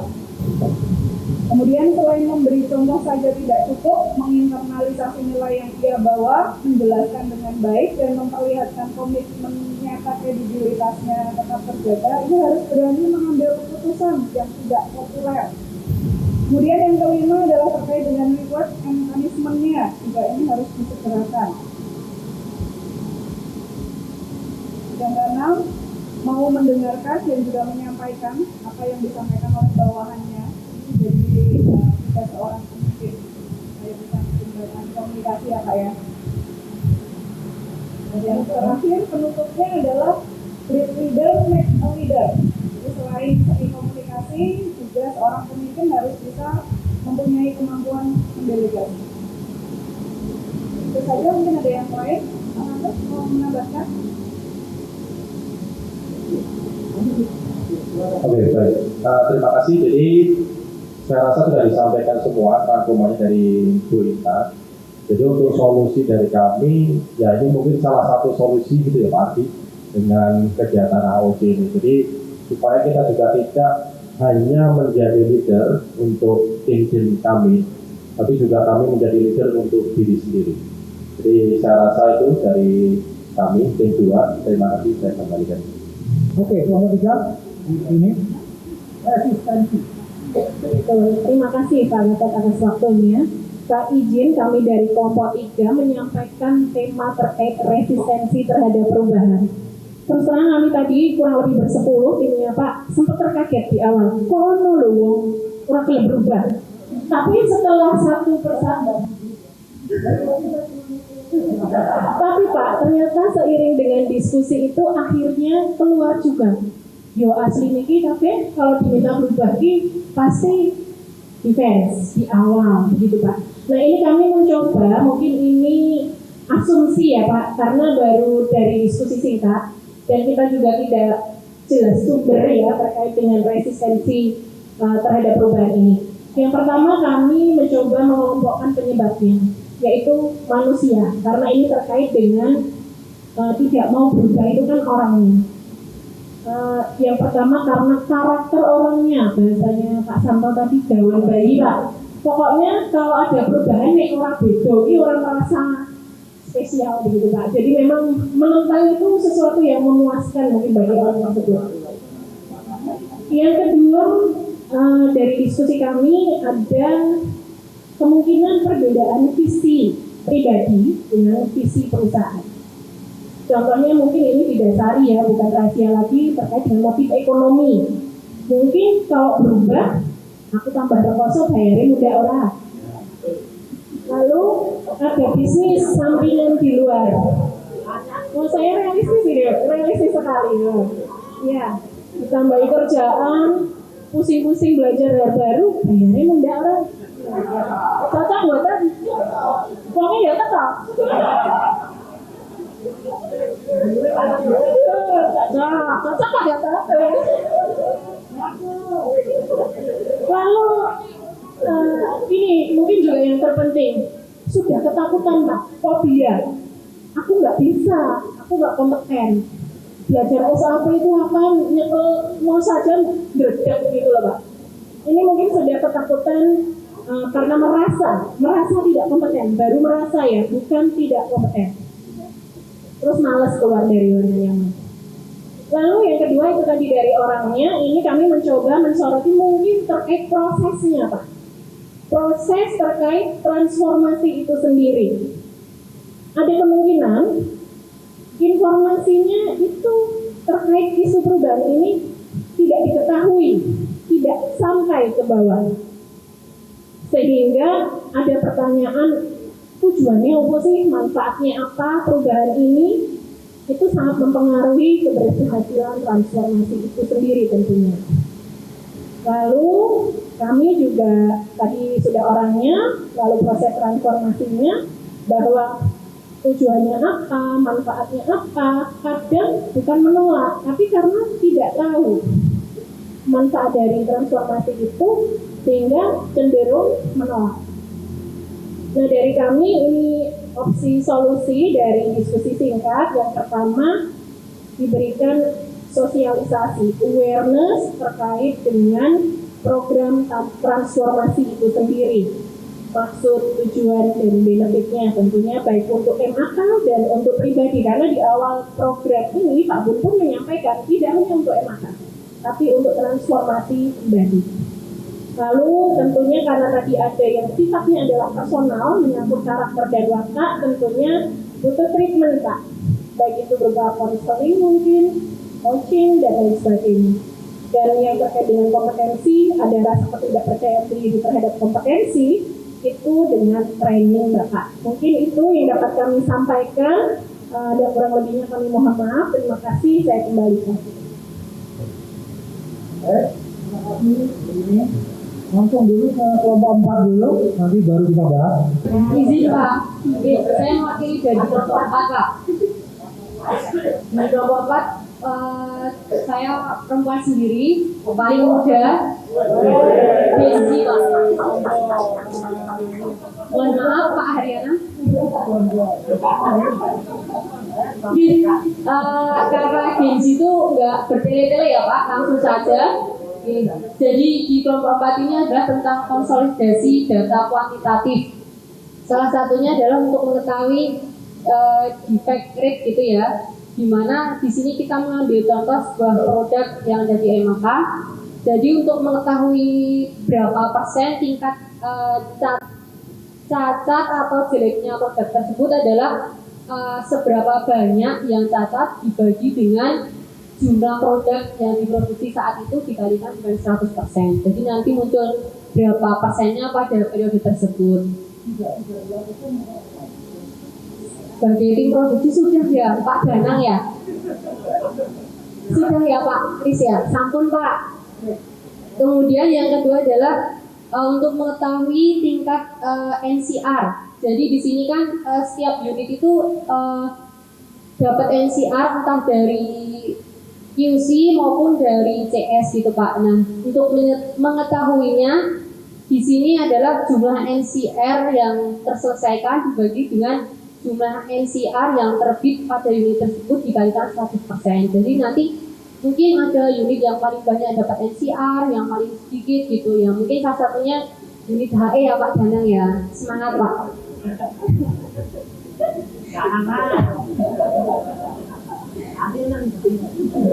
Selanjutnya untuk carry over Pak. Untuk carry over ini di kami di unit purchasing Pak, saya sendiri itu kita menganalisanya dengan cara delivery date yang ada di PO itu dibagi dengan realisasi kedatangan supply vendor dibagi dengan delivery date yang kita tetapkan di PO itu nanti dikalikan 100%. Nanti ketemu berapa jumlah yang realnya berapa persen gitu. Kemudian untuk CSAT ini seharusnya lebih tepatnya di CS ya Bu Inta ya. Mungkin tadi kita diskusi bersama, ada Pak Risan juga, untuk mengetahui tingkat kepuasan customer. Salah satunya adalah kalau nggak salah tadi, jadi dari tim CS itu menentukan poin-poin, salah satunya penilaian tentang fungsional produk, tampilan, fitur, dan sebagainya. Nah dari itu, poin itu nanti kan ada range nilainya, misalnya tampilan 1 sampai 4. Nah dari customer itu menilai berapa dibandingkan sama poin yang ditetapkan dikali 100%. Nanti ketemu tingkat kepuasannya berapa. Nah kalau tadi di tim 4 itu tingkat 1 itu dikategorikan tidak puas, yang 2 itu dinilai cukup, 3 puas, dan 4 sangat puas gitu Pak. Kemudian selanjutnya yang keempat adalah mengenai no complaint sama dengan zero complaint gitu ya Pak. Di sini dari tim 4 itu untuk mengetahui hal tersebut maka jumlah komplain pada produk tersebut dibagi dengan jumlah pengiriman produk dikalikan 100%. Jika hasilnya lebih kecil dari 1%, maka zero complaint gitu. Kurang lebih seperti itu Pak hasil diskusi kami. Terima kasih.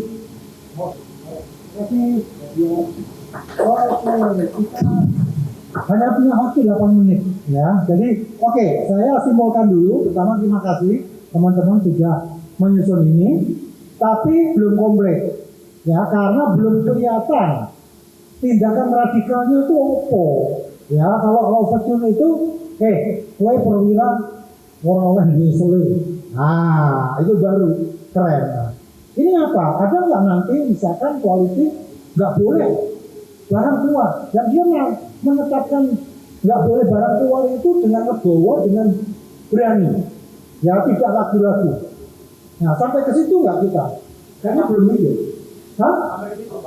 Sampai ke situ ya, oke. Tapi harus dituliskan Pak. Ya dituliskan supaya kita semua ini mengerti bahwa kita akan mensosialisasikan ini. Ya, nah saya itu udah baca kali di mana ya? Mau di situ. Kita udah pakai di PMO, pakai nggak? Belum.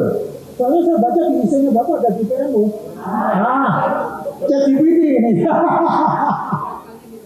Oh harapannya. Oke. Jadi gini teman-teman, saya jelek-jelek ini Six Sigma Black Belt ya. Jadi DPMO itu adalah defect per million opportunity. Ya, dan itu kalau di Six Sigma nggak boleh lebih dari 3,4. Ya, jadi di setiap 1 juta bed yang kita hasilkan hanya boleh ada 3,4 defect di Sopora. Hah? Kita sudah kirim berapa bed sampai sejauh ini? Pak ribuan, belum juta ya, belum sampai ya. Jadi hati-hati kalau di informasi Sigma kita ini udah jauh banget gitu. Karena 3,1 katanya kita Six Sigma-nya. Nah, pengalaman saya karena dulu saya menerapkan ini di Citibank, it's okay. Having 3.1 Six Sigma itu it's okay. Asal dari 3,1 menjadi 4. Gitu ya. Jadi jangan satu happy saya. Terus jangan lagi gini. Kalau udah kayak gini aja aku. Ya, ngapain lebih baik lagi? Benar nggak sih seperti itu? Enggak ya. Nah, alhamdulillah kalau kita nggak ada. Soalnya saya takutnya kita masih berpikiran seperti itu. Ya, jadi jangan sampai seperti itu. Oke, masalah kepemimpinan karena tadi saya dan Kak Didi berdiskusi alot gitu ya. Di satu sisi kita senang, kok nggak ada yang menyampaikan walk the talk. Nah, setelah kami diskusi, tektokan berdua, akhirnya kita simpulkan, kita kembalikan ke individuan dan masing-masing. Ya, Anda ini sudah walk the talk atau belum? Ya, boleh jadi anak buah kita itu nggak berani ngomong karena tadi ada yang bilang bahwa ini nanti dicatat karena memang saya mencatat semuanya saya catat, tadi itu tidak catat. Kalau saya karena faktor U ya, jadi mesti harus saya catat kalau nggak lupa. Itu yang namanya mereka itu takut ini nanti catatannya sampai kemana gitu. Nah, di organisasi green yang ditampang di kita punya showroom, Pak Bintang itu inginnya kita tuh ada self management. Self management itu tidak perlu adanya diingatkan orang lain, pokoknya anggap itu semua tanggung jawab kita. Nyambung pada yang diomongin Pak Pur tadi, nyambung dengan buku Manusia Indonesia yang ditulis oleh Mukhtar Lubis tahun 76. Ada yang lahir, saya belum lahir itu. Ya, Mukhtar Lubis sudah bilang gitu. Salah satu ciri orang Indonesia adalah tidak mau bertanggung jawab. Itu ciri nomor 4. Nomor 1 yang mau munafik. Kita munafik nggak? Anda yang jawab. Ya, jadi saya juga ngomong ini juga benar. Jangan saya ngomong ini saya juga munafik gitu loh. Saya hanya pintar ngomong gitu, atau istilahnya dia ngomong-ngomong. Ya. Jadi ini tolong direfleksikan ke Bapak Ibu semua. Oke. Yang sebetulnya saya tadi pengen diskusi tapi nggak ada waktu ya. Saya itu kan udah janji ya ngasih buku What You Do Is Who You Are. Ya. Nah, tujuan mulianya adalah bahwa kami ini diaudit. Ya, kami Bibi sama Gatot itu diaudit. Ngomong kami itu benar nggak? Kalau nggak sesuai nggak dengan buku ini? Ya, nah, saya nggak tahu Pak Ali ini caranya tepat atau tidak. Siapa yang mau membaca buku ini dan mengaudit kami? Gimana? Atau gimana? Ada ide nggak Pak? Saya bingung. Tapi niat mulia kami adalah, ya tentu ya, karena buku ini bagus teman-teman, serius, ini buku bagus, ya. Dan sengaja kami beli ini untuk Anda, supaya Anda juga bisa protek. Saya beli 3, yang satu untuk Pak Bintoro. Saya sudah bilang, Pak, kalau saya salah, tolong diingatkan. Prosesnya sudah jelas dari buku ini, tidak. Ya, mungkin Pak Gatot yang mau angkat tangan tapi punya PR, ya, mengaudit KDP dan Pak Gatot dan disampaikan di end of sesi 2. Pada saat kita offline lagi, nanti diselipkan agenda untuk yang menerima buku itu mengaudit Bapak dan Kak KDP di depan seperti ini, Pak. Ada Pak, yakin ada Pak? Ada ya? Alhamdulillah Pak Ngacung. Saya senang kalau ada yang ngacung. Saya kan ngacung. Tapi bukunya bahasa Inggris loh ya.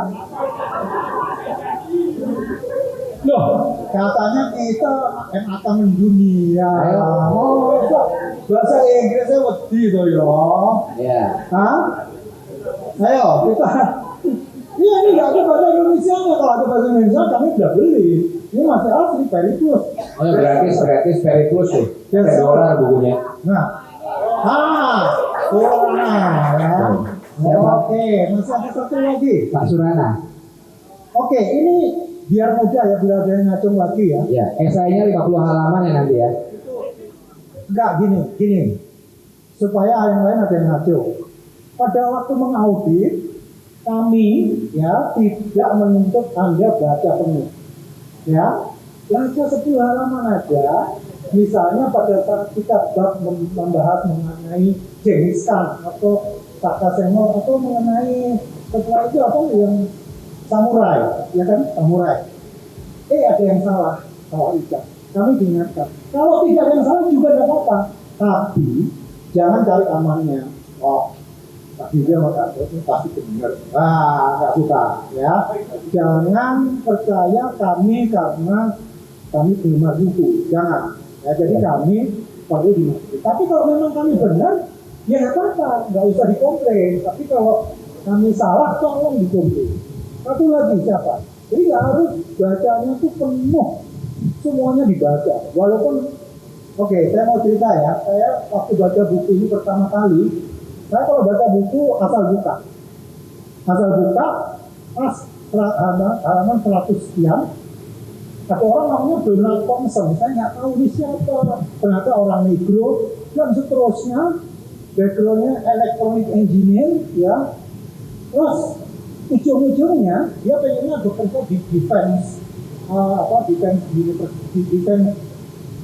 di Amerika atau defense division. Dia ditawarin kerja di kafe, untuk dia menolak dong. Pokoknya untuk singkat ceritanya keren banget. Ternyata dia itu CEO McDonald yang pertama berkulit hitam dan seorang electronic engineer. Kok disuruh bikin hamburger? Ya, nah, saya tertarik, baca semua, ternyata kelas itu. Siapa yang tertarik? Nah, udah, ayo satu lagi, cewek. Gender. Iya, langsung aduh. Gen Z, tadi ada Gen Z Pak. Oh, Gen Z. Bagilah.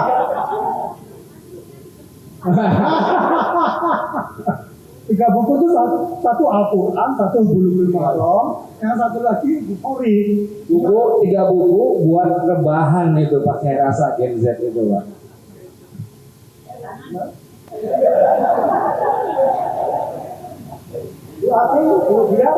Oke Pak, mungkin disimpan dulu aja Pak buat di sesi 2 saja. Oke. Pak, cukup? Oke. Sebagai closing Pak Ardi silakan memberikan closing statement sekaligus menutup sesi ke-5. Teman-teman, yang pertama adalah satu, bahwa kegiatan ini akan menjadi fondasi transformasi. Sebetulnya saya sudah ngobrol sama Pak Gatot, sebenarnya saya tidak ikut aktif, tapi saya pengen saja karena saya terus terang setiap season saya mencatat siapa saja, karena ini akan menjadi fondasi transformasi untuk 2026. Diskusi saya banyak kemarin, hampir 1,5 jam, saya Pak Bintoro dan Pak Edi, ini penting sekali karena ya ini masa depan maunya dari sini. Itu satu. Jadi salah satu contoh, saya baru cari tim marketing Jogja. Itu bukan tim yang jualan, tapi tim yang benar-benar tim money enak. Selama ini kita bertiga kemarin diskusi, tidak ada sama sekali insan emaka yang ngerti tentang emaka. Tidak ada. Adanya cuma membacakan tentang emaka. Itu satu. Yang kedua, dalam setiap diskusi ini kita bukan bicara soal konflik, tetapi bicara tentang solusi.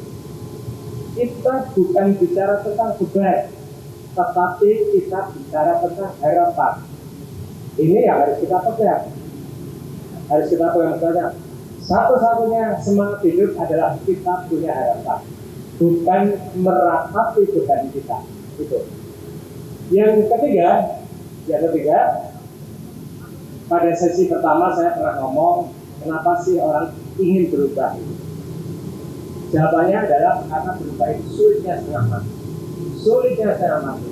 Kalau berubah itu gampang, tidak usah undang Pak Gatot sama Kak Bipin, semua berubah kan? Karena perubahan itu sulit, sehingga Pak Bintoro mengadakan sesi training ini, ayo semuanya berubah menjadi baik. Saya kira 3 hal itu yang harus kita pahami bersama. Kita bicara tentang, bukan bicara tentang konflik, tapi solusinya apa. Kedua, kita bicara bukan sangat berat, tapi harapannya kayak apa. Saya kira itu teman-teman. Terima kasih kesempatan sore ini. Saya interupsi sedikit. Jangan pernah bawa orang saya. Kalau ada ngomong lupa ditolong, dia bakal. Ini apa?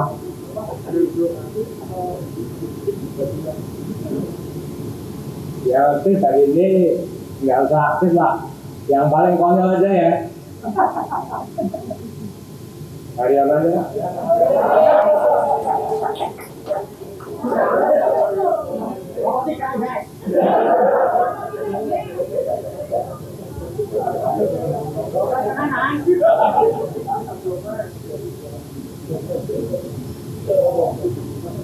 Dari Mbak Diki aja. Siapa? Favoritnya saya.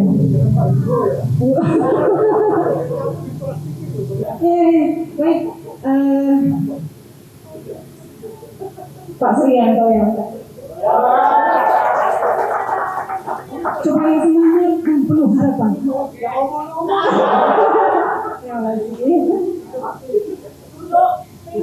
Terima kasih rekan-rekan, dengan mengucap alhamdulillah. Sampai ketemu lagi sesi online Jumat depan. Wassalamualaikum warahmatullahi wabarakatuh.